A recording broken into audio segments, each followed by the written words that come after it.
Dans la journée de ce samedi 20 août 2022, nous nous sommes rendus à Zondiaprevi, chez Runanga Rosso Papa Djirado Tchinagnon, Achida Zan Azancien, qui nous parle de l'importance de l'igname et ce qu'il faut faire avant consommation chaque année. Par une présentation, il nous explique.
Papa Djirado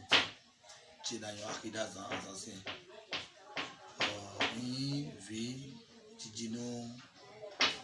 Papa Djirado Dodo, Papa Djirado Dodo, Tijini, et filo Sunja, Pevi, do Calavi, Abou Calavi, c'est quand même. À tribunal,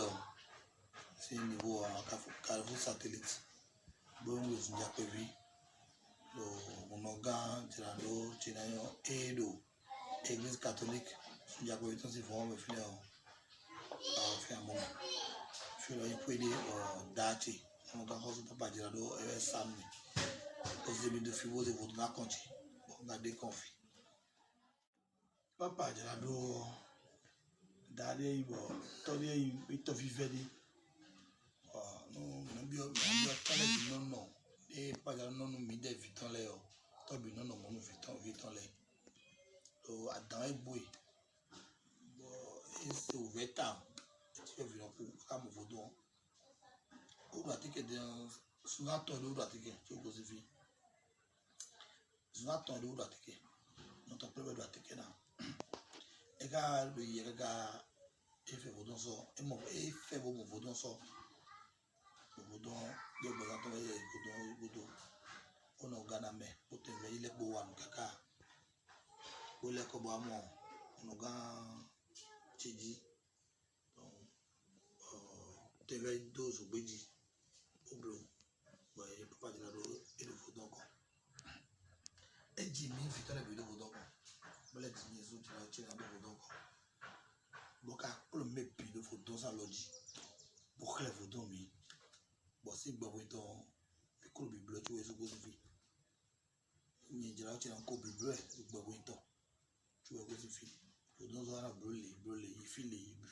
Il va aller comme deux, on peut aller. Donc, tu as le micho au bout de vie. Il y a un peu de vie, il y a un peu de vie. Il y a le vaudon, le coup, il y a le coup, il y a le vaudon, il y a la gros, il y a le bon, mais quand il quand j'ai bien vu des mots qui étaient 2015 fin avril 2015 quand j'ai bien il y a eu là on tombe il y a eu des wa mais quand ça a eu des wa donc il faut me combler alors tolé bon et le maouté le maouté il y a eu là bon ça kizé et de soit dans le milieu et te weti tron weti bon toti bonoti chubonti eteweti tronweti ototi bonoti chubonti eteweti tronweti ototi bonoti chubonti on papa jara so patan ka wo de noton tron lo mawo temen mi ko lo mo san re di mawo peno mi ti temen mi de mi to mi do ni o enu de lo gbe odun na se ba e lo kon se bo bo de ji no papa jara ko do kon bo mo de ji os amis vilaient des cons à ce que de quoi du blé monde gigi câble yo ye mi maji aí beto va bebe o ato no e com a de vai di wedi no eu no nem mau tu no nem adora o mau beto si e no di no eu ato totu eu a depoa totu e to no e ku ansen e no gbe ansen ato pa bi awon libori o to mi to no sisi we mo no po no tu ere mau tu ene fondation tu ene aí ama adimene le po pe na yo no dia we tu no to za zito we tu no zimbo to to zimbo azito e o iba mi glace yo di trondo po ke wodo o to na yo donc en tron ti o to to ti aya gbe mo de ma o to epo a ma o yin ton en tron ton o do na bo ma o gbe to si donc ma o yin ton ne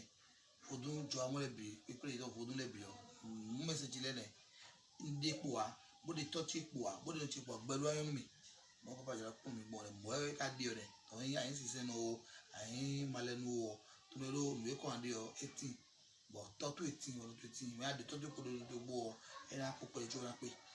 o ko pa jara teme de mi teme da ko de mi na ji do ti na ji se na gbe so gba be teme de mi teme klo to yero fi ajo yero fi bo no yi homeless na ko bo do fi na to gbe nu me ko mo ye mi ton ni wa na le bi on to gbe yi bi me ko se pe mi ton ni wa na le to gbe yi bi me nu mo nu mi ton bo no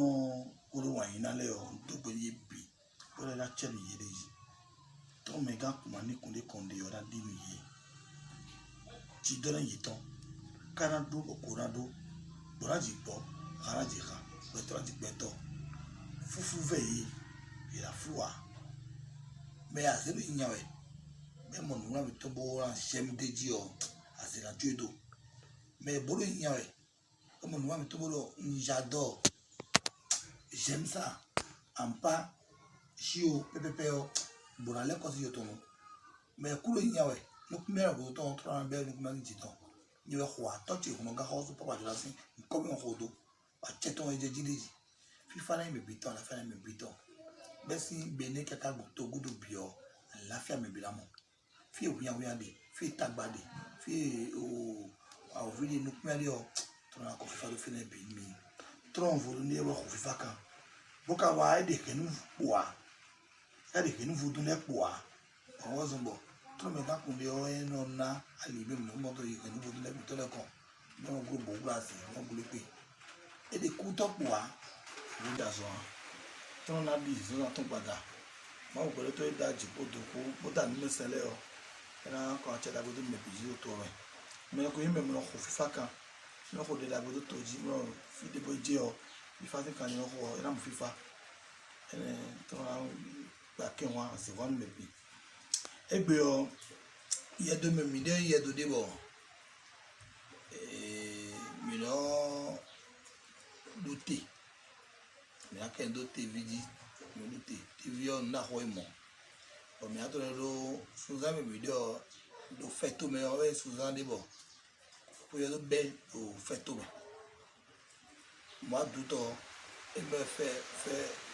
le fait tout mais ouais peut aussi bibé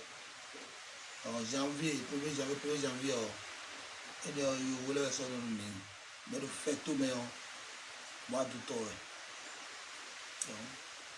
le film mais tu vu comment tu vu photo de beauté il doit beauté tout est dit tu vu on t'a vu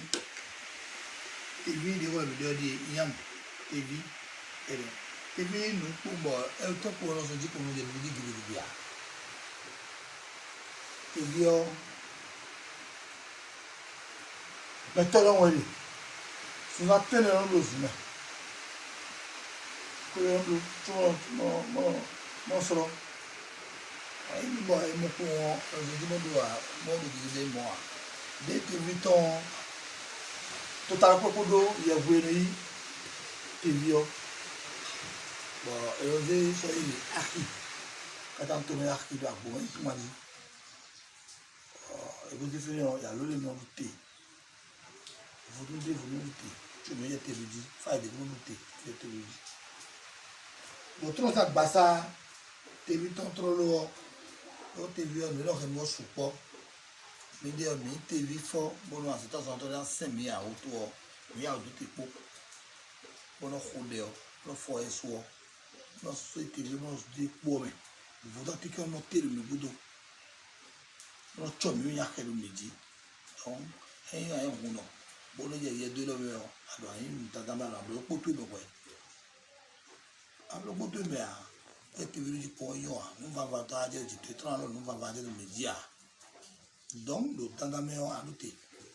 dai gbeto agbera do fa le fidi on no tron on yin gbeto on no ga boya si poji lo fodoko otra pita wa no wa bi nka do fa on to ti jimi se fa mi ete fa mi bo ezu te fa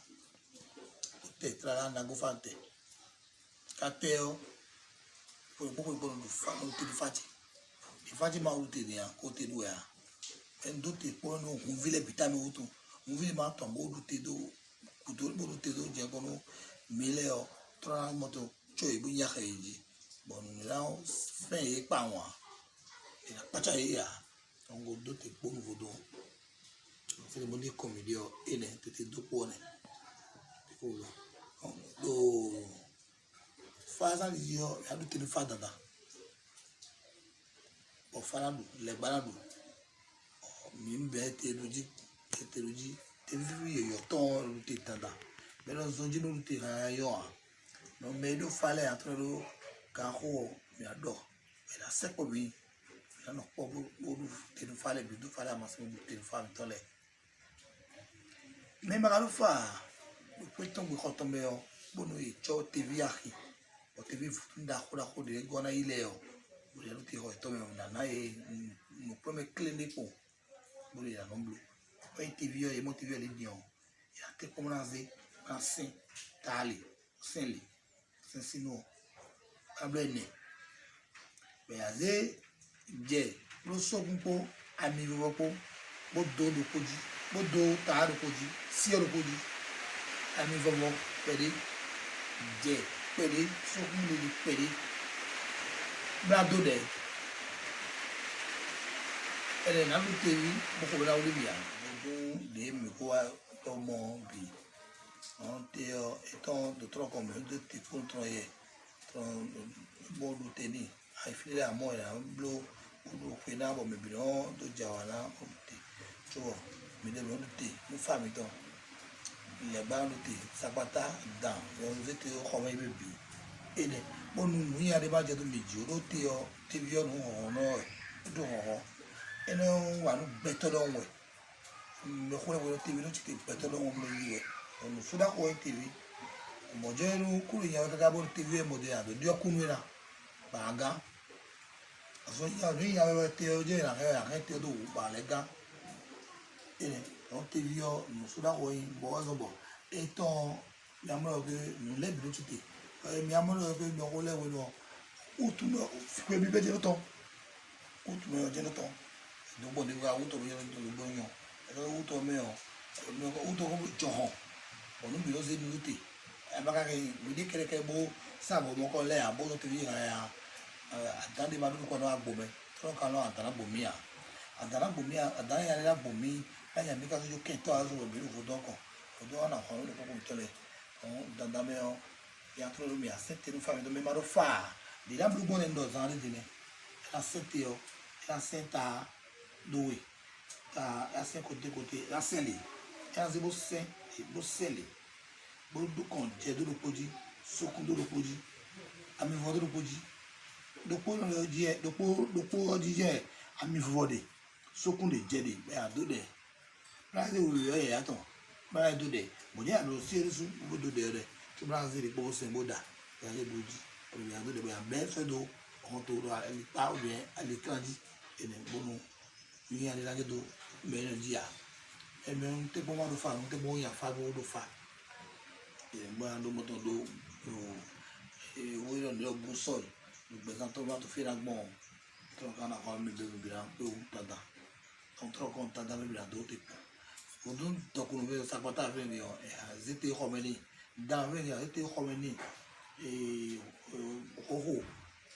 e bio zete khomeni oyi te o ya no te vudu boko le ba ine mbebe aza banzo jo boko le ba beaucoup les bancs de mes goudos, on y a d'autres théories, on y a sur mon condo, ils en ont des moments, ils en ont des mais là, si tu dis boulot, et il y a des derrière,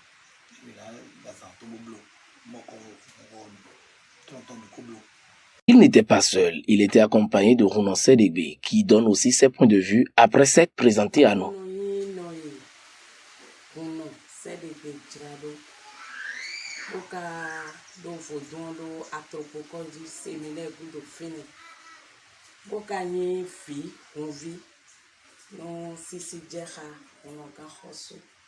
Papa Girado, Tchenayon, et le Zondia Kwevi, Calaviton, Église catholique, bon fini. Papa Girado, Tchenayon, Sissi Djera, Conviton, et ouais, Nami Fodon, bon, Ntazando, Boka Dokwendo, Boka Sarah, bon, n'a pas beaucoup Fodon. On a quand on Sissi Djera, Papa Girado, Tchenayon, Djera, Foye sous les binous. Bon, donc on a fait longtemps. On y convie, à ticket de vie convie, on a qu'à reçu papa Girado. On y a modé au Clinton pour venir dans, faut y dans les bureaux, faut y jouer. Bon, faut les bicamler, y a oui papa Girado des soucis collés. Bon, à fois dit ouais papa Girado dodo y a oui on dit on boson et dit ouais. Achene ediwe zondo bodo lokuwa de to mega kunde fodun de yin de no luteni bon bueno lutenu fodun le e de do fa bon e makale do fa de no blogbon bio eti meza de do kolemi ko supo ya ko jije yen de supo do mi na yin sunu fodu tron bo yin tron vi dagbe ene kuno ka ko su papa Girado Chena no do but te ludu oko ene le gbonjine òun kò le biwe ni kò joko bo ina de debu po Ati kan bi apala